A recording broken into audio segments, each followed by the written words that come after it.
Hello friends, ಇವತ್ತಿನ ಸಂಚಿಕೆಯಲ್ಲಿ ಏನಾಯಿತು ಅಂತ ನೋಡ್ಕೊಂಡು ಬರೋಣ ಬನ್ನಿ. ನೋಡಿದ್ಯಾಕ್ಕ ಇವಳು ಧೈರ್ಯನ? ನೀನು ಹೊಡೆದ್ರೂ ಒಂದು ಸ್ವಲ್ಪನಾದರೂ ಭಯ ಇದೆಯಾ ನೋಡು, ಕಣ್ಣಲ್ಲಿ ಒಂದು ಸ್ವಲ್ಪ ನೀರು ಬರ್ತಿಲ್ಲ, ನಿನ್ನನ್ನೇ ತಿನ್ನೋ ಹಾಗೆ ನೋಡ್ತಿದ್ದಾಳೆ. ಸೊಕ್ಕು ಜಾಸ್ತಿ ಆಗಿದೆ ಇವಳಿಗೆ ಅಂತಾನೆ ಕಿಟ್ಟಿ. ಏನು ಹಾಗೆ ನೋಡ್ತಿದ್ಯಾ? ನನ್ನ ಎದುರಿಗೆ ನಿಂತು ನನ್ನನ್ನೇನು ಅಳತೆ ಮಾಡ್ತಿದ್ಯಾ ನಿನ್ನನ್ನು ಅಂತ ಮತ್ತೆ ಮಹೇಶ್ವರಿ ಹೊಡೆಯೋಕ್ಕೆ ಕೈ ಎತ್ತುತ್ತಾರೆ. ಆಗ ಪೂರ್ವಿ ಅವ್ರ ಕೈನ ಹಿಡ್ಕೊಂಡು, ಅಮ್ಮ ಹೋಗಲಿ ಬಿಡಮ್ಮ ಅತ್ತಿಗೆ, ಪ್ಲೀಸ್ ನೀವು ಎಲ್ಲಿಂದ ಹೋಗ್ಬಿಡಿ ಅತ್ತಿಗೆ ಅಂತಾಳೆ ಪೂರ್ವಿ. ಏಯ್, ನಿನಗೇನಾದರೂ ತಲೆ ಕೆಟ್ಟಿದ್ದೀನಿ? ನಿನಗೆ ತೊಂದರೆ ಕೊಟ್ಟವಳನ್ನು ಉಳಿಸ್ಕೊಳ್ಳೋದಕ್ಕೆ ನೋಡ್ತಿದ್ಯಲ್ಲ, ಇನ್ನೊಂದು ಸಲ ಇವಳಿಗೇನಾದರೂ ನೀನು ತೊಂದರೆ ಕೊಟ್ಟರೆ ಹೇಳು, ಕಾಲು ಮುರಿದು ಕೈಗೆ ಕೊಡ್ತೀನಿ ಅಂತಾರೆ ಮಹೇಶ್ವರಿ. ಅತ್ತಿಗೆ ಪ್ಲೀಸ್ ಅತ್ತಿಗೆ ಹೋಗಿ ಅತ್ತಿಗೆ ಅಂತಾಳೆ ಪೂರ್ವಿ. ಪ್ರೇಮ ಅಲ್ಲಿಂದ ಹೋಗ್ತಾಳೆ. ಕಾವ್ಯ ಬಂದು ಮಹೇಶ್ವರಿನ ನೋಡ್ತಾಳೆ. ಈಚೆ ಪ್ರೇಮ ರೂಮಲ್ಲಿ ಯೋಚನೆ ಮಾಡ್ತಾ ಇರುವಾಗ ಕಾವ್ಯ ಬಂದು, ಅಕ್ಕ ಇದೇನಿದು ಕೆನ್ನೆ ಮೇಲೆ ಮಾರ್ಕು, ಯಾರಾದರೂ ನಿನಗೆ ಹೊಡೆದ್ರ ಅಕ್ಕ? ಹೇಳಕ್ಕ, ಮಹೇಶ್ವರಿ ಅತ್ತೆ ನಿನ್ನ ಮೇಲೆ ಕೈ ಮಾಡಿದ್ರ ಅಕ್ಕ? ನಿನ್ನೆ ಕೇಳ್ತಿರೋದು ಏನಾಯಿತು ಅಂತ ಹೇಳು ಅಂತಾಳೆ ಕಾವ್ಯ. ಏನಿಲ್ಲ ಬಿಡು ಕಾವ್ಯ, ಯಾರೂ ನನಗೆ ಹೊಡೆದಿಲ್ಲ ಅಂತಾಳೆ ಪ್ರೇಮ. ಅಕ್ಕ ಅತ್ತೆ ನಿನ್ನ ಮೇಲೆ ರೇಗಾಡಿದ್ದನ್ನು ನೂಕಿದ್ದನ್ನು ನಾನು ಕಣ್ಣಾರೆ ನೋಡಿದೆ, ಸುಮ್ಮನೆ ಸುಳ್ಳು ಹೇಳಬೇಡ, ಏನಾಯ್ತಂತ ಹೇಳಕ್ಕ ಅಂತಾಳೆ ಕಾವ್ಯ. ಆಗ ಪೂರ್ವಿ ಅದನ್ನು ನೋಡಿ, ಅಯ್ಯೋ ಕಾವ್ಯ ಅತ್ತಿಗೆಗೆ ಎಲ್ಲ ವಿಷಯನ ಹೇಳ್ಬಿಡ್ತಾರೋ ಏನೋ, ಅಮ್ಮಂಗೇನಾದರೂ ವಿಷಯ ಗೊತ್ತಾದರೆ ನನ್ನ ಕತೆ ಮುಗೀತು ಅಂತ ಯೋಚನೆ ಮಾಡ್ತಾಳೆ. ಯಾಕಕ್ಕ ಸುಮ್ಮನೆ ಇದೆಯಾ, ಈಗೇನು ಹೇಳಲ್ವಾ, ನೀನೇನಾದರೂ ತಪ್ಪು ಮಾಡಿದ್ಯಾ ಅಕ್ಕ ಅಂತಾಳೆ ಕಾವ್ಯ. ಇಲ್ಲ ಹೋಗಲಿ ಬಿಡು ಕಾವ್ಯ ಅಂತಾಳೆ ಪ್ರೇಮ. ಏನಿಲ್ಲ, ಅದು ಹೇಗೆ ನೀನು ತಪ್ಪು ಮಾಡಿಲ್ಲ ಅಂದರೆ ನಿನ್ನ ಮೇಲೆ ಕೈ ಮಾಡೋದಕ್ಕೆ ಅವರಿಗೆ ಎಷ್ಟು ಧೈರ್ಯ? ನಿನ್ಗೆ ಯಾರು ಹೇಳೋರು ಕೇಳೋರು ಇಲ್ಲ ಅಂತ ಅಂದ್ಕೊಂಡಿದ್ದಾರಾ? ಇರು ನಾನೇ ಹೋಗಿ ಕೇಳ್ತೀನಿ ಅಂತಾಳೆ ಕಾವ್ಯ. ಕಾವ್ಯ ಮನೆ ಅಂದಮೇಲೆ ಒಂದು ಮಾತು ಬರುತ್ತೆ ಹೋಗುತ್ತೆ, ಕಡ್ಡಿನ್ಯಾಕೆ ಗುಡ್ಡ ಮಾಡ್ತಿದ್ಯಾ ನೀನು ಅಂತಾಳೆ ಪ್ರೇಮ. ಮಾಡದೇ ಇದ್ದರೆ ಆಗೋದಿಲ್ಲ, ಅವರಿಗೆ ನಿನ್ನ ಮೇಲೆ ಕೈ ಮಾಡೋದಕ್ಕೆ ಯಾವ ಹಕ್ಕು ಇಲ್ಲ, ನೀನು ಸುಮ್ಮನೆ ಇರೋದಕ್ಕೇ ಅವ್ರ ಕೈ ನಿನ್ನ ಕೆನ್ನೆವರೆಗೆ ಬರ್ತಿರೋದು, ನಾನು ಇದನ್ನು ಸುಮ್ಮನೆ ಬಿಡೋದಿಲ್ಲ ಇದು ಅಂತಾಳೆ ಕಾವ್ಯ. ಕಾವ್ಯ ಬೇಡ ಕಣೆ ಅಂತಾಳೆ ಪ್ರೇಮ. ಅತ್ತಿಗೆ ಪ್ಲೀಸ್ ಹೇಳಬೇಡಿ ಅಂತ ಪೂರ್ವಿ ನೋಡ್ತಿರ್ತಾಳೆ. ನೋಡು, ನಾವು ಈ ಮನೆ ಸೊಸೆಯಾಗಿ ಬಂದಿರೋರು, ಈ ಮನೆ ಬೆಳಗೋದಕ್ಕೆ ಮುರಿಯೋದಕ್ಕಲ್ಲ, ಅತ್ತೆ ತಾಯಿ ಸಮಾನ ಅಲ್ವಾ, ಅವರು ಬಂದು ಹೊಡಿಬೋದು ಬೈಬೋದು, ಆದರೆ ನನಗೇನು ಬೇಜಾರಿಲ್ಲ ಕಣೆ, ನಾವು ಶಾಂತವಾಗಿರಬೇಕು ಅಂತಾಳೆ ಪ್ರೇಮ. ಶಾಂತಿನ? ತಪ್ಪಿಲ್ಲದೆ ಇದ್ದರೂ ನಿನ್ನ ಮೇಲೆ ಕೈ ಮಾಡೋದು ಯಾವ ಧರ್ಮಕ್ಕ? ಅವರಿಗೆ ಮೊದಲಿಂದನೂ ನಿನ್ನ ಕಂಡ್ರೆ ಇಷ್ಟ ಇಲ್ಲ, ಅದಕ್ಕೆ ನಿನ್ನ ಮೇಲೆ ಕೈ ಮಾಡೋದಾ? ನಾವೇನು ಇಷ್ಟಪಟ್ಟು ಈ ಮನೆಗೆ ಸೊಸೆಯಾಗಿ ಬಂದಿಲ್ಲ. ರಾಮ್ ನಿನ್ನ ಕಿಡ್ನಾಪ್ ಮಾಡಿ ತಾಳಿ ಕೊಟ್ಟಿರೋದು, ಅವರಿಗೆ ಈ ಸಂಬಂಧ ಇಷ್ಟ ಇಲ್ಲ ಅಂದರೆ ಅವ್ರು ಹೋಗಿ ಅವ್ರ ಮಗನ ಕೇಳಬೇಕು, ಅದು ಬಿಟ್ಟು ನಿನ್ನ ಮೇಲೆ ಕೈ ಮಾಡೋದು ಎಷ್ಟು ಸರಿ? ನಿಂದೇನು ಇದೆಯಕ್ಕ ತಪ್ಪು ಅಂತಾಳೆ ಕಾವ್ಯ. ಕಾವ್ಯ ಈ ವಿಷಯ ಇಲ್ಲಿಗೆ ಬಿಡು, ದೊಡ್ಡದು ಮಾಡೋದು ಬೇಡ, ಈ ಮನೆಯಲ್ಲಿ ನಮ್ಮಿಂದ ಯಾವ ಸಮಸ್ಯೆಯೂ ಆಗಬಾರ್ದು, ದಯವಿಟ್ಟು ಅಕ್ಕ ಕೈ ಮುಗಿದು ಕೇಳ್ಕೊತಿದ್ದೀನಿ ಕಣೆ, ದಯವಿಟ್ಟು ಇದನ್ನು ಇಲ್ಲಿಗೆ ಬಿಟ್ಬಿಡು ಅಂತಾಳೆ ಪ್ರೇಮ. ಸರಿ ಅಕ್ಕ ಆಯಿತು ಅಂತಾಳೆ ಕಾವ್ಯ. ಪ್ರೇಮ ಅಲ್ಲಿಂದ ಹೋಗ್ತಾಳೆ. ಪೂರ್ವಿನೂ ಓಡ್ತಾಳೆ. ಇವತ್ತು ನಾನು ಸುಮ್ಮನಿರ್ತೀನಿ ಅಕ್ಕ, ಆದರೆ ಇದನ್ನೇ ನನ್ನದೇ ರೀತಿಲಿ ಹ್ಯಾಂಡ್ಲ್ ಮಾಡ್ತೀನಿ, ಮಹೇಶ್ವರಿ ಅತ್ತೆಗೆ ಯಾರಿಂದ ಬುದ್ಧಿ ಕಲಿಸ್ಬೇಕು ಅಂತ ನನಗೆ ಚೆನ್ನಾಗಿ ಗೊತ್ತು ಅಂತ ಕಾವ್ಯ ಅಲ್ಲಿಂದ ಹೋಗ್ತಾಳೆ. ಈಚೆ ಪ್ರೇಮ ಕಿಚನಲ್ಲಿ ಪಾತ್ರೆ ಒರೆಸ್ತಾ ಇರುವಾಗ ಪೂರ್ವಿ ಬಂದು ಅತ್ತಿಗೆ ಅಂತಾಳೆ. ಪೂರ್ವಿ ಹೊಟ್ಟೆ ಹಸಿತಿದ್ಯಾ, ಏನಾದರೂ ತಿಂತೀಯಾ? 2 ನಿಮಿಷ ಊಟನೇ ಆಗಿಬಿಡುತ್ತೆ, ಊಟನೇ ಮಾಡುವೆ ಅಂತಾಳೆ ಪ್ರೇಮ. ಊಟ ಬೇಡ ಅತ್ತಿಗೆ, ಅದು ನಾನು ನಿಮ್ಮ ಹತ್ರ ಸಾರಿ ಕೇಳೋಕ್ಕಂತ ಬಂದೆ, ನನ್ನ ತಪ್ಪನ್ನು ಮುಚ್ಚಿ ಹಾಕೋಕ್ಕೆ ಹೋಗಿ ನೀವು ಏಟ್ ತಿಂದ್ರಿ, ಸಾರಿ ಅತ್ತಿಗೆ ಅಂತಾಳೆ ಪೂರ್ವಿ. ಅತ್ತೆ ನನಗೆ ಅಮ್ಮನ ತರಹ ಅಮ್ಮಂಗೆ ಹೊಡೆಯೋ ಅಧಿಕಾರ ಇರುತ್ತಲ್ವ, ನನಗೇನು ಬೇಜಾರಿಲ್ಲ ಬಿಡು ಅಂತಾಳೆ ಪ್ರೇಮ. ಇಲ್ಲ ಅತ್ತಿಗೆ, ತಪ್ಪು ನಂದಿತ್ತು, ಆದರೆ ಏಟು ನಿಮಗೆ ಬಿತ್ತು, ಆದರೆ ಅತ್ತಿಗೆ ಅಮ್ಮ ಮತ್ತು ಕಾವ್ಯ ಹತ್ರ ನನ್ನ ಅರುಣ್ ಬಗ್ಗೆ ಏನೂ ಹೇಳಿಲ್ಲ, ಯಾಕೆ ಕಾಪಾಡಿದ್ರಿ ಅಂತಾಳೆ ಪೂರ್ವಿ. ಪೂರ್ವಿ ನೀನು ಈ ಮನೆ ಮಗಳು ಮರ್ಯಾದೆ ಹೋದರೆ ಇಡೀ ಮನೆ ಮರ್ಯಾದೆ ಹೋದ ಹಾಗೆ, ಇದೇ ವಿಷಯ ಅತ್ತೆಗೆ ಗೊತ್ತಾಗಿದ್ರೆ ಈ ಪರಿಸ್ಥಿತಿ ಏನಾಗಿರ್ತಿತ್ತು ಅಂತ ನಿನಗೆ ಗೊತ್ತಿಲ್ವಾ? ನನಗೆ ಬಿದ್ದಿದ್ದ ಏಟಿನ ಬಗ್ಗೆ ಬೇಜಾರಿಲ್ಲ, ನನಗೆ ನಿನ್ನ ಬಗ್ಗೆ ಚಿಂತೆ ಅಷ್ಟೇ. ಪೂರ್ವಿ ಹುಡುಗ ಒಳ್ಳೆಯವನಾಗಿದ್ದರೆ ನಾನು ನಿಜವಾಗ್ಲೂ ನಿನ್ನ ಪ್ರೀತಿಗೆ ಬೆಂಬಲ ಕೊಡ್ತಿದ್ದೆ, ಆದರೆ ಅದು ಹಾಗಿರಲಿಲ್ಲ, ಅವ್ನು ಸರಿ ಇರಲಿಲ್ಲ ಪೂರ್ವಿ ಅಂತಾಳೆ ಪ್ರೇಮ. ಸಾರಿ ಅತ್ತಿಗೆ, ಅರುಣ್ ಇಂಥವನು ಅಂತ ನೀವು ಹೇಳೋವರೆಗೂ ನನಗೆ ಅರ್ಥನೇ ಆಗಲಿಲ್ಲ, ಅವ್ನ ಬಣ್ಣದ ಮಾತನ್ನು ನಂಬಿ ನಾನು ಮೋಸ ಹೋದೆ ಅಂತಾಳೆ ಪೂರ್ವಿ. ಪೂರ್ವಿ ಈ ವಯಸ್ಸಲ್ಲಿ ನಮ್ಮ ಮನಸ್ಸು ಅತ್ತ ಇತ್ತ ಆಗುತ್ತೆ, ಆದರೆ ನಾವು ಮೈ ಮರಿಬಾರ್ದು ಅಂತಾಳೆ ಪ್ರೇಮ. ಇಲ್ಲ ಅತ್ತಿಗೆ, ಇನ್ಮೇಲೆ ನಾನು ಕೇರ್ಫುಲ್ ಆಗಿರ್ತೀನಿ, ಯಾವತ್ತೂ ಮೈ ಮರೆಯಲ್ಲ ಅಂತಾಳೆ ಪೂರ್ವಿ. ನಿನ್ನ ಕಣ್ಣೀರು ಹಾಕಿಸಬೇಕು ಅಂತ ನಾನು ಹೀಗೆ ಮಾಡಲಿಲ್ಲ, ಇನ್ಮುಂದೆ ನೀನು ಯಾವತ್ತೂ ಕಣ್ಣೀರು ಹಾಕಬಾರ್ದು ಅನ್ನೋ ಉದ್ದೇಶಕ್ಕೆ ನಾನು ಹೀಗೆ ಮಾಡಿದ್ದು, ಇದನ್ನೆಲ್ಲ ಮರ್ತ್ಬಿಡು, ನಿಜವಾಗ್ಲೂ ರಾಮ್ಗಾಗಲಿ ಮನೆಯವರಿಗಾಗಲಿ ಈ ವಿಷಯ ಹೇಳಲ್ಲ ಅಂತಾಳೆ ಪ್ರೇಮ. ಥ್ಯಾಂಕ್ಸ್ ಅತ್ತಿಗೆ, ನಿಮ್ಮ ಮೇಲೆ ನನಗೆ ತುಂಬಾ ಅಸೂಯೆ ಇತ್ತು, ಆದರೆ ಇವತ್ತು ನಿಮ್ಮ ಮನಸ್ಸು ಎಷ್ಟು ದೊಡ್ಡದು ಅನ್ನೋದು ನನಗೆ ಅರ್ಥ ಆಗಿದೆ, ನೀವು ಇನ್ಮೇಲೆ ಬರೀ ನನಗೆ ಅತ್ತಿಗೆ ಮಾತ್ರ ಅಲ್ಲ ಅಕ್ಕನ ಥರ ಅಂತಾಳೆ ಪೂರ್ವಿ. ಮೊದಲು ಕಣ್ಣೊರೆಸ್ಕೊ, ಆಮೇಲೆ ಇದಕ್ಕೂ ನಾನೇ ಕಾರಣ ಅಂತ ನಮ್ಮ ಅತ್ತೆ ನನ್ನ ಕಣ್ಣನ್ನು ಕೆಂಪು ಮಾಡ್ತಾರಷ್ಟೇ ಅಂತಾಳೆ ಪ್ರೇಮ. ಇಲ್ಲ ಅತ್ತಿಗೆ, ನಾನು ಅಳಲ್ಲ ಅಂತಾಳೆ ಪೂರ್ವಿ.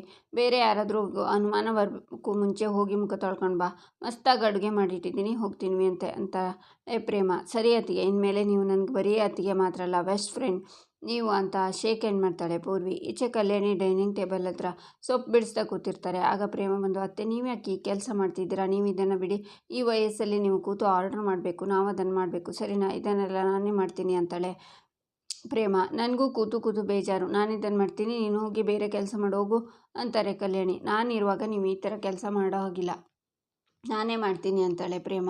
ಆಗ ಕಾವ್ಯ ಬಂದು, ಅತ್ತೆ ಒಂದು ವಿಷಯದ ಬಗ್ಗೆ ನಿಮ್ಮ ಹತ್ರ ಪರ್ಮಿಷನ್ ಬೇಕಿತ್ತು ಅಂತಾಳೆ. ಯಾವ ವಿಷಯ ಅಂತಾರೆ ಕಲ್ಯಾಣಿ. ಅದು ಬೆಂಗಳೂರಲ್ಲಿ ದೊಡ್ಡ ಮಟ್ಟದಲ್ಲಿ ಸ್ಪೇಸ್ ಸೈನ್ಸ್ ರಿಸರ್ಚ್ ಎಕ್ಸಿಬಿಷನ್ ನಡೀತಾ ಇದೆ, ಅದಕ್ಕೆ ನನಗೆ ಇನ್ವಿಟೇಷನ್ ಬಂದಿದೆ ಅತ್ತೆ ಅಂತಾಳೆ ಕಾವ್ಯ.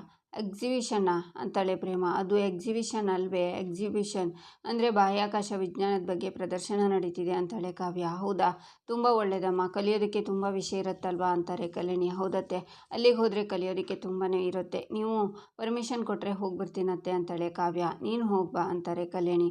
ಥ್ಯಾಂಕ್ ಯು ಅತ್ತೆ ಅಂತಾಳೆ ಕಾವ್ಯ. ಕಾವ್ಯ, ನೀನು ಹೋಗಬೇಕಾದ್ರೆ ನಿನ್ನ ಜೊತೆ ಮಹಾದೇವನ ಕರ್ಕೊಂಡು ಹೋಗ್ತೀಯ ಅಲ್ವಾ, ಕರ್ಕೊಂಡು ಹೋದರೆ ನಮಗೂ ಧೈರ್ಯ ಇರುತ್ತೆ ಅಂತಾರೆ ಕಲ್ಯಾಣಿ. ಅತ್ತೆ ನಾನು ಒಬ್ಬಳೇ ಹೋಗ್ತಿದ್ದೀನಿ, ಮಹಾದೇವನ ಕರ್ಕೊಂಡು ಹೋಗ್ತಿಲ್ಲ ಅಂತಾಳೆ ಕಾವ್ಯ. ಯಾಕೆ ಕರ್ಕೊಂಡು ಹೋಗ್ತಿಲ್ಲ, ಅಷ್ಟು ದೊಡ್ಡ ಊರಿಗೆ ನೀನು ಒಬ್ಬಳೇ ಹೋಗ್ತೀಯಾ, ನನಗೇನು ಇಷ್ಟ ಇಲ್ಲ ನೋಡು ಅಂತಾಳೆ ಪ್ರೇಮ. ಅಕ್ಕ ಪ್ಲೀಸ್ ಅಂತಾಳೆ ಕಾವ್ಯ. ಕಾವ್ಯ ಅರ್ಥ ಮಾಡ್ಕೋಕಂದ, ಅಷ್ಟು ದೂರ ನೀನೊಬ್ಬಳೇ ಹೋಗೋದು ನನಗೆ ಯಾಕೋ ಸರಿ ಅನ್ಸಲ್ಲ, ಮಹಾದೇವನ ಜೊತೆ ಹೋಗ್ಬಾ ಅಂತಾರೆ ಕಲ್ಯಾಣಿ. ಮಹಾದೇವಂಗೆ ತುಂಬ ಕೆಲಸ ಇರುತ್ತೇನೋ, ಅದು ಅಲ್ಲದೆ ನಾನು ಒಬ್ಬಳೇ ಹೋಗ್ತಿಲ್ಲ ಅತ್ತೆ, ಅಪ್ಪನೂ ನನ್ನ ಜೊತೆ ಬರ್ತಿದ್ದಾರೆ, ಅವರೇ ನನ್ನ ಕರ್ಕೊಂಡು ಹೋಗಿರೋದು ಅಂತಾಳೆ ಕಾವ್ಯ. ಆಯಿತು ಹೋಗ್ಬಾ ಅಮ್ಮ ಅಂತಾರೆ ಕಲ್ಯಾಣಿ. ಸರಿ ಅತ್ತೆ, ನಾನು ಹೋಗಿ ಪ್ಯಾಕ್ ಮಾಡ್ಕೊತೀನಿ, ನಾಳೆ ಬೆಳಿಗ್ಗೆ ಬೇಗ ಹೋಗಬೇಕು ಅದಕ್ಕೆ ಅಂತ ಕಾವ್ಯ ಹೋಗ್ತಾಳೆ. ಅತ್ತೆ ಮನಸ್ಸಿಗೆ ಬೇಜಾರು ಮಾಡಿಬಿಟ್ಟೆ ಕಣೆ ನೀನು, ಮಹಾದೇವ ಅವರನ್ನು ಕರ್ಕೊಂಡು ಹೋಗಿದ್ರೆ ಏನಾಗ್ತಿತ್ತು ಅಂತ ಪ್ರೇಮ ಯೋಚನೆ ಮಾಡ್ತಾ, ಅತ್ತೆ ಕಾವ್ಯ ನಡ್ಕೊಂಡಿದ್ದಕ್ಕೆ ಬೇಜಾರಾಯ್ತಾ ಅಂತಾಳೆ ಪ್ರೇಮ. ಪ್ರೇಮ, ದೊಡ್ಡವರು ಒಂದು ಮಾತು ಹೇಳ್ತಾರೆ, ಬಲವಂತವಾಗಿ ಮದುವೆ ಮಾಡಿಸ್ಬೋದು, ಬಲವಂತವಾಗಿ ಬಾಳ್ವೆ ಮಾಡಿಸೋಕ್ಕಾಗಲ್ಲ ಅಂತ. ಆ ಮಾತು ಇವ್ರ ವಿಷಯದಲ್ಲಿ ನಿಜ ಆಗೋಯ್ತು ನೋಡು ಅಂತಾರೆ ಕಲ್ಯಾಣಿ. ಅತ್ತೆ ನಿಮ್ದು ಅಮ್ಮಯ್ಯ, ದಯವಿಟ್ಟು ಬೇಜಾರು ಮಾಡ್ಕೋಬೇಡಿ ಅಂತಾಳೆ ಪ್ರೇಮ. ಬೇಜಾರಾಗಿದೆ ಹೇಗೆ ಪ್ರೇಮ, ಪಾಪ ಮಹಾದೇವು ಕಾವ್ಯನಿಗೋಸ್ಕರ ತನ್ನ ವ್ಯಕ್ತಿತ್ವನೇ ಬದಲಾಯಿಸಿಕೊಳ್ಳೋದಕ್ಕೆ ರೆಡಿಯಾಗಿದ್ದಾನೆ. ಕಾವ್ಯನೂ ಒಳ್ಳೆ ಹುಡುಗಿ, ನಮ್ಮ ಮಹಾದೇವು ಕಾವ್ಯನಿಗೆ ಹೇಲ್ಸ್ ಮಾಡಿಸಿದ ಜೋಡಿ ಆದರೆ ಅಂತಾರೆ ಕಲ್ಯಾಣಿ. ಅತ್ತೆ ನಮ್ಮ ಕಾವ್ಯಂಗೆ ತುಂಬ ಕನಸುಗಳಿದ್ವು, ಅವುಗಳಿಗೂ ಈ ವಾಸ್ತವ ಜೀವನಕ್ಕೂ ಹೊಂದಾಣಿಕೆ ಆಗ್ತಿಲ್ಲ, ಅದಕ್ಕೆ ಅವಳಿಗೆ ಸ್ವಲ್ಪ ಹೊಂದ್ಕೊಳ್ಳೋದಕ್ಕೆ ಕಷ್ಟ ಆಗ್ತಿದೆ. ಹೋಗ್ತಾ ಹೋಗ್ತಾ ನೋಡಿ, ಸಮಯ ಬಂದಾಗ ಅದೇನೋ ಅಂತಾರಲ್ಲ ಅದಾಗುತ್ತೆ ಅಂತಾಳೆ ಪ್ರೇಮ. ಏನಂತಾರೆ ಅಂತಾರೆ ಕಲ್ಯಾಣಿ. ಅದೇನೋ ಇಂಗ್ಲೀಷಲ್ಲಿ ಅಂತಾರಲ್ಲ, ಹೊಟ್ಟೆ ಒಳಗಿದೆ ಬಾಯಿಗೆ ಬರ್ತಿಲ್ಲ ಅಂತಾಳೆ ಪ್ರೇಮ. ದೇವ್ರು ಮಾಡಿಸಿದ ಜೋಡಿ ಅಂತಾರಲ್ಲ ಅದಾ ಅಂತಾರೆ ಕಲ್ಯಾಣಿ. ಹಾಂ ಅತ್ತೆ, ಅದೇ ನೀವು ನಕ್ಕಿದ್ರಲ್ಲ ಅತ್ತೆ, ನನಗೆ ಅಷ್ಟೇ ಸಮಾಧಾನ ಆಯಿತು ಅಂತಾಳೆ ಪ್ರೇಮ. ಸಮಯನೇ ಎಲ್ಲ ಗಾಯನ ವಾಸಿ ಮಾಡುತ್ತೆ ಅಂತಾರಲ್ಲ, ನೋಡೋಣ ಅಂತಾರೆ ಕಲ್ಯಾಣಿ. ಕಾವ್ಯ, ನೀನು ಮಾಡ್ತಿರೋದು ತಪ್ಪು ಕಣೆ, ಮಹಾದೇವ ಅವರು ನಿನ್ನನ್ನು ಹೃದಯದಲ್ಲಿಟ್ಟು ಪ್ರೀತಿಸ್ತಾರೆ, ತಲೆ ಮೇಲಿಟ್ಟು ಆರಾಧಿಸ್ತಾರೆ, ಅಂಥವ್ರನ್ನು ಕಳ್ಕೊಳ್ಳೋದು ದೂರ ಮಾಡೋದು ಸರಿಯಿಲ್ಲ, ಇದನ್ನು ನಿನಗೆ ಅರ್ಥ ಮಾಡಿಸ್ತೀನಿ ಅಕ್ಕ, ಅಕ್ಕನಾಗಿ ನಿನ್ನ ಜೀವನ ಸರಿ ಮಾಡೋ ಜವಾಬ್ದಾರಿ ನಂದು, ಮಹಾದೇವ ಅವರು ಒಳ್ಳೆತನ ಅರ್ಥ ಆಗೋಗಿ ನಾನು ಮಾಡೇ ಮಾಡ್ತೀನಿ ಅಂತ ಪ್ರೇಮ ಯೋಚನೆ ಮಾಡ್ತಾಳೆ. ಈಚೆ ಮಹಾದೇವ ಫೋನಲ್ಲಿ, ಲೇ ಶಿವು, ನಾಳೆ ಮರದ ಬಡ್ಡೆಗಳನ್ನ ಲೋಡ್ ಮಾಡು, ಹಾಗೆ ರೈಸ್ ಮಿಲ್ಗೆ ಹೋಗಿ ಅಕ್ಕಿ ಮೂಟೆನ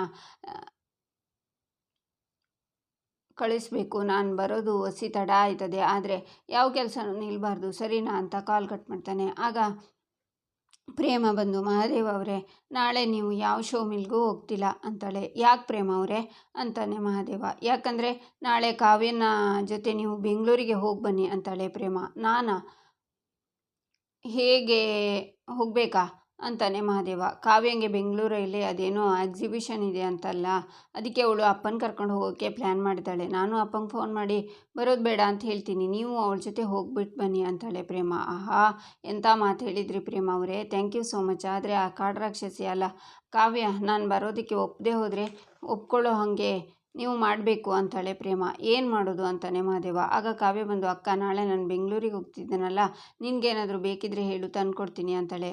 ಏನೂ ಬೇಡ ಕಣೆ, ನೀನು ಹುಷಾರಾಗಿ ಹೋಗ್ಬಿಟ್ಟು ಹುಷಾರಾಗಿ ಬಾ ಅಷ್ಟು ಸಾಕು ಅಂತ ಮಹಾದೇವಂಗೆ ಕಣ್ಣಲ್ಲೇ ಸನ್ನೆ ಮಾಡ್ತಾಳೆ ಪ್ರೇಮ. ಕಾವ್ಯ, ಅದು ಅಂತಾನೆ ಮಹಾದೇವ. ಯಾವುದು ಅಂತಾಳೆ ಕಾವ್ಯ. ನಾಳೆ ಮಿಲ್ನಲ್ಲಿ ಕರೆಂಟ್ ಇಲ್ವಂತೆ, ನಾಳೆ ಎಲ್ಲ ನಾನು ಖಾಲಿಯಾಗಿರ್ತೀನಿ, ಅದಕ್ಕೆ ಅದು ಬೆಂಗಳೂರಲ್ಲಿ ಏನೋ ರಾಕೆಟ್ ಬಿಡ್ತಾರಂತೆ, ನಾನು ಕಾರಿಗೆ ಹೊಸ ಸ್ಟೆಪ್ನಿನೂ ಹಾಕ್ಸಿದ್ದೀನಿ, ಪೆಟ್ರೋಲ್ ಫುಲ್ ಆಯಿತು ಅದು ಅಂತಾನೆ ಮಹಾದೇವ. ಅದು ಏನು ಮಾತಾಡ್ತಿದ್ಯೋ ನನಗೇನು ಅರ್ಥ ಆಗ್ತಿಲ್ಲ ನೋಡು, ನೀನು ನಾನ್ಸೆನ್ಸ್ ಎಲ್ಲ ಕೇಳೋದಕ್ಕೆ ನನಗೆ ಟೈಮ್ ಇಲ್ಲ, ನಾಳೆ ನಾನು ಬೇಗ ಹೋಗಬೇಕು ಅಂತಾಳೆ ಕಾವ್ಯ. ಕಾವ್ಯ, ಮಹಾದೇವ ಅವರು ನಾಳೆ ಫ್ರೀ ಆಗಿರೋದು ನಿನ್ನ ಬೆಂಗಳೂರಿಗೆ ಕರ್ಕೊಂಡು ಹೋಗೋದಕ್ಕೆ, ನಾಳೆ ಅವ್ರು ನಿನ್ನ ಜೊತೆ ಬೆಂಗಳೂರಿಗೆ ಬರ್ತಾರೆ ಅಂತಾಳೆ ಪ್ರೇಮ. ಏನು, ನಾನು ಇವನ ಜೊತೆ ಹೋಗಬೇಕಾ? ನೋವೇ, ಚಾನ್ಸೇ ಇಲ್ಲಕ್ಕ ಅಂತಾಳೆ ಕಾವ್ಯ. ಯಾಕೆ ಚಿನ್ನ ಹಿಂಗೆ ಹೇಳ್ತಿದ್ಯಾ? ನಾನೇನಾದರೂ ತಪ್ಪು ಮಾಡಿದ್ನಾ ನೋಡಮ್ಮಿ? ನಿನ್ನ ರಾಣಿ ಥರ ಕರ್ಕೊಂಡೋಗಿ ರಾಣಿ ಥರ ಕರ್ಕೊಂಡು ಬರ್ತೀನಿ ಅಂತಾನೆ ಮಹಾದೇವ, ನಿನ್ನ ಬಿಹೇವಿಯರ್ ಸರಿಯಿಲ್ಲ. ಇನ್ನು ನಿನ್ನ ಮಾತು ನಡವಳಿಕೆ ನನಗೆ ಕೋಪ ಬರಿಸುತ್ತೆ. ನಿನ್ನ ಜೊತೆ ಯಾವಾಗಲೂ ಜಗಳನೇ ನನಗೆ. ಒಂದಿನೂ ನೆಮ್ಮದಿ ಅನ್ನೋದೇ ಇಲ್ಲ. ನೀನನ್ನು ಒಂದಿನನೂ ಅರ್ಥ ಮಾಡ್ಕೊಂಡಿಲ್ಲ. ಇನ್ನು ನಿನ್ನ ಜೊತೆ ನಾನೇನಾದರೂ ಬೆಂಗಳೂರಿಗೆ ಬಂದರೆ ನನಗೆ ಅದು ನರಕನೇ ಅಂತಾಳೆ ಕಾವ್ಯ. ಏನಂದೆ? ಮಹಾದೇವ್ ಅವರು ನಿನ್ನ ಅರ್ಥ ಮಾಡ್ಕೊಳ್ಳೋಷ್ಟು ನೀನು ಅವರನ್ನು ಅರ್ಥ ಮಾಡ್ಕೊಂಡಿಲ್ಲ ಅಂತಾಳೆ ಪ್ರೇಮ. ಹಂಗೆ ಹೇಳಿ ಪ್ರೇಮ ಅವರೇ ಅವಳಿಗೆ ಅಂತಾಳೆ ಮಹಾದೇವ. ಅವಳು ಏನು ಹೇಳೋದು? ನೀನು ನನ್ನ ಅರ್ಥ ಮಾಡ್ಕೊಳ್ಳೋಕ್ಕೆ ಸಾಧ್ಯನೇ ಇಲ್ಲ ಅಂತಾಳೆ ಕಾವ್ಯ. ಹೌದಾ, ಸರಿ, ಹಾಗಿದ್ರೆ ನಿನ್ಗೊಂದು ಚಾಲೆಂಜ್ ಮಾಡ್ತಿದ್ದೀನಿ. ಮಹಾದೇವ ಅವರು ನಾಳೆವರೆಗೂ ನಿನಗೆ ಕೋಪ ಬರುವಂಥ ಯಾವ ಕೆಲಸನೂ ಮಾಡಲ್ಲ. ನೀನು ಹೇಳ್ದೇನೆ ನಿನ್ನ ಮನಸ್ಸನ್ನು ಅರ್ಥ ಮಾಡ್ಕೊಳ್ದೆ ಗೆದ್ರೆ ಅವರು ನಿನ್ನ ಜೊತೆ ಬೆಂಗಳೂರಿಗೆ ಬರ್ತಾರೆ. ಒಂದು ವೇಳೆ ಅವರೇನಾದರೂ ಸೋತ್ರೆ ಅವ್ರು ನಿನ್ನ ಜೊತೆ ಬೆಂಗಳೂರಿಗೆ ಬರಲ್ಲ ಅಂತಾಳೆ ಪ್ರೇಮ. ಏನು, ಈ ಮಹಾದೇವ ನನ್ನನ್ನು ಅರ್ಥ ಮಾಡ್ಕೊಳ್ಳೋದ? ಅದು ಯಾವತ್ತೂ ಆಗದೆ ಇರೋ ಕೆಲಸ ಅಂತಾಳೆ ಕಾವ್ಯ. ಮೊದಲು ಚಾಲೆಂಜ್ ಹಾಕಿ ನೋಡು. ಸೋತ ಮೇಲೆ ಈ ಮಾತು ಹೇಳಿವೆ ಅಂತೆ, ಒಪ್ಕೋತೀನಿ ಅಂತಾನೆ ಮಹಾದೇವ. ಆಯಿತು, ನಾನು ಈ ಚಾಲೆಂಜ್ಗೆ ಒಪ್ಕೋತೀನಿ. ಜಾಸ್ತಿ ಖುಷಿ ಪಡಬೇಡ. ಈ ಚಾಲೆಂಜಲ್ಲಿ ನಾನೇ ಗೆಲ್ಲೋದು ಅಂತ ನನಗೆ ಗೊತ್ತು ಅಂತ ಕಾವ್ಯ ಹೋಗ್ತಾಳೆ. ಅಯ್ಯೋ ಪ್ರೇಮ ಅವರೇ, ಚಾಲೆಂಜ್ ಏನೋ ಒಪ್ಕೊಂಡೆ, ಆದರೆ ಬೇಕು ಅಂತ ಕೋಪ ಮಾಡ್ಕೊಂಡ್ರೆ ಏನು ಮಾಡೋದು ಅಂತಾನೆ ಮಹಾದೇವ ಅವರೇ, ನಾವು ಚಿಕ್ಕವರಿದ್ದಾಗ ಕಾವ್ಯಂಗೆ ಕೋಪ ಬಂದಾಗ ಅಪ್ಪ ಅವಳಿಗೆ ಮಲ್ಲಿಗೆ ಹೂ ತಂದುಕೊಡೋರು, ಕೆಲವೊಂದು ಸಲ ಹಲ್ವ ತಂದುಕೊಡೋರು. ಆಗ ಕಾವ್ಯನ ಕೋಪ ಟಕ್ ಅಂತ ಕರಗೋಗೋದು ಅಂತಾಳೆ ಪ್ರೇಮ. ಮಾವಯ್ಯ ಒಂದು ಕಿತ್ತ ನನ್ನ ಹತ್ರ ಹೇಳಿದ್ರು ಅಂತಾನೆ ಮಹಾದೇವ. ತಡ ಮಾಡಬೇಡಿ, ಈಗಲೇ ಕೆಲಸ ಶುರು ಮಾಡಿ. ಕಾವ್ಯ ಮನ್ಸು ಗೆಲ್ಲೋಕೆ ಈ ಹೂವು ಮತ್ತು ಹಲ್ವದಲ್ಲೇ ದಾರಿ ಇದೆ. ಚಾಲೆಂಜ್ ಅಂತಾಳೆ ಪ್ರೇಮ. ಚಾಲೆಂಜ್ ಅಂತ ಮಹಾದೇವ ಹೋಗ್ತಾನೆ. ಈಚೆ ರಾಮ್ ಕೆಲಸದಿಂದ ಬಂದು ರೂಮಲ್ಲಿ ಟೆನ್ಷನಲ್ಲಿ ಕೂತಿರ್ತಾನೆ. ಆಗ ಪ್ರೇಮ ಕಾಫಿ ತಂದು, ಸುಸ್ತಾಗಿದೆ ಅನಿಸುತ್ತೆ, ಬಿಸಿ ಬಿಸಿ ಕಾಫಿ ಕುಡಿ, ಎಲ್ಲ ಮಾಯ ಆಗುತ್ತೆ ಅಂತಾಳೆ. ರಾಮ್ ಕಾಫಿ ಕುಡಿತಾನೆ. ರಾಮ್, ಯಾಕೆ ಒಂಥರ ಇದೆಯಾ? ಆಸ್ಪತ್ರೆಯಲ್ಲಿ ಏನಾದರೂ ತೊಂದರೆನಾ ಅಂತಾಳೆ ಪ್ರೇಮ. ಏನಿಲ್ಲ, ವರ್ಕ್ ಪ್ರೆಷರ್, ನೀನೇನು ತಲೆ ಕೆಡಿಸ್ಕೋಬೇಡ ಅಂತಾನೆ ರಾಮ್. ಸುಳ್ಳು ಹೇಳಬೇಡ, ನಿನ್ನ ಮುಖ ನೋಡ್ತಿದ್ದ ಹಾಗೆ ನಿನ್ನ ಮನಸ್ಸಲ್ಲಿ ಏನಿದೆ ಅಂತ ಟಕ್ ಅಂತ ಹೇಳ್ಬಿಡ್ತೀನಿ. ಏನು ವಿಷಯ ಅಂತ ಹೇಳ್ಬಾರ್ದಾ? ಏನಾಗಿದೆ ಹೇಳು, ಮನಸ್ಸು ಹಗುರಾಗುತ್ತೆ ಅಂತಾಳೆ ಪ್ರೇಮ. ದಿನಕ್ಕೊಂದು ಸಮಸ್ಯೆ ಶುರುವಾಗ್ತಿದೆ ಪ್ರೇಮ. ಹಾಸ್ಪಿಟಲ್ನಲ್ಲಿ ನಡೀತಾ ಇರೋ ಸ್ಕ್ಯಾಮ್, ನನ್ನ ಮೇಲೆ ಬಂದಿರೋ ಆರೋಪ, ಅದನ್ನು ಇಟ್ಕೊಂಡು ಅಪ್ಪ ಮಗಳು ಮಾಡ್ತಿರೋ ಅವಮಾನ, ಯಾರನ್ನು ನಂಬಬೇಕು ಯಾರನ್ನು ಬಿಡಬೇಕು ಅಂತಲೇ ಗೊತ್ತಾಗ್ತಿಲ್ಲ ಅನ್ನುವಾಗ ರಾಮ್ಗೆ ಕಾಲ್ ಬರುತ್ತೆ. ಕಾಲನ್ನು ರಿಸೀವ್ ಮಾಡಿ ಲೌಡ್ ಸ್ಪೀಕರ್ಗೆ ಹಾಕ್ತಾನೆ ರಾಮ್. ಇಲ್ಲಿಗೆ ಈ ಸಂಚಿಕೆ ಮುಕ್ತಾಯವಾಗುತ್ತೆ. ಮುಂದಿನ ಸಂಚಿಕೆಗಾಗಿ ನಮ್ಮ ಚಾನಲನ್ನು ನೋಡಿ, ಸಬ್ಸ್ಕ್ರೈಬ್ ಮಾಡಿ, ಲೈಕ್ ಮಾಡಿ, ಸಪೋರ್ಟ್ ಮಾಡೋದನ್ನು ಮರಿಬೇಡಿ.